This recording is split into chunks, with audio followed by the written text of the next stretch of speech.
Hello மக்களே! நம்மளோட மகாநதி சீரியல்ல வந்து காவேரி வந்து மனம் உடைஞ்சு ஆ விஜய் விட்டு நம்ம போயிரலாம். நமக்கு வந்து விஜய்க்கு வந்து நம்ம தேவையில்ல அப்படின்னு நினச்சிட்டு வீட்ட விட்டு கிளம்புறாங்க இல்லையா? அத வந்து காவேரி வந்து எங்க போவாங்க அப்படிங்கிறது தான். கொடைக்கானல் தான் போறாங்க அப்படிங்கிறது. நான் சொல்றேன். கொடைக்கானலுக்கு வந்து அங்க போய் அவங்க அப்பா இருந்த வீட்ல போய் அவங்க ஸ்டே பண்றாங்க. விஜய் வந்துட்டு கொடைக்கானல பத்தி யோசிக்க மாட்டாரு. அங்கலாம் போயிருக்க மாட்டா அப்படின்னு சொல்லிட்டு, எங்க போயிருப்பா?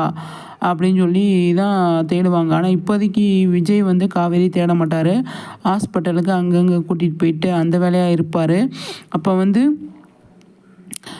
காவேரி வந்து கிளம்பி போயிடுறாங்க இல்லையா? போனதுக்கப்புறமா வந்து எங்கே போயிருப்பா அப்படின்னு வீட்டில் இருக்கிற எல்லாத்துக்குமே தெரிய வரும்.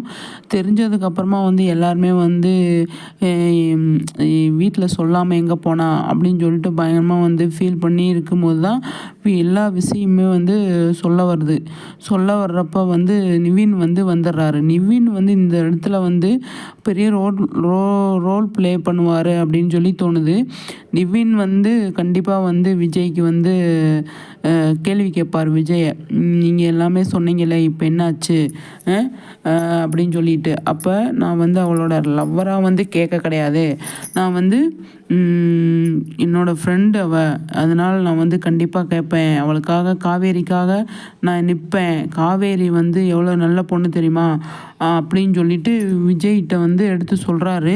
விஜய் வந்து அமைதியாக இருப்பார். அப்போ அவர் ஒரு குற்றவாளி கொண்டு தானே இருக்காருன்ற மாதிரி இருக்கும்.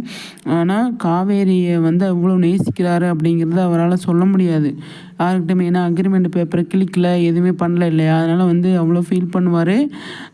அது நிவின் வந்து இந்த இடத்துல பேசும்போது வந்து அது நல்லாயிருக்கும். அப்போ வந்து நல்லாயிருக்கும். ஆனால் ராகினி இது நம்ம யமுனா வந்து அந்த இடத்துல வந்து பிரச்சனை பண்ணுவாங்க. நீங்கள் ஏன் அங்கே போய் நிற்கிறீங்க அப்படின்னு சொல்லிட்டு.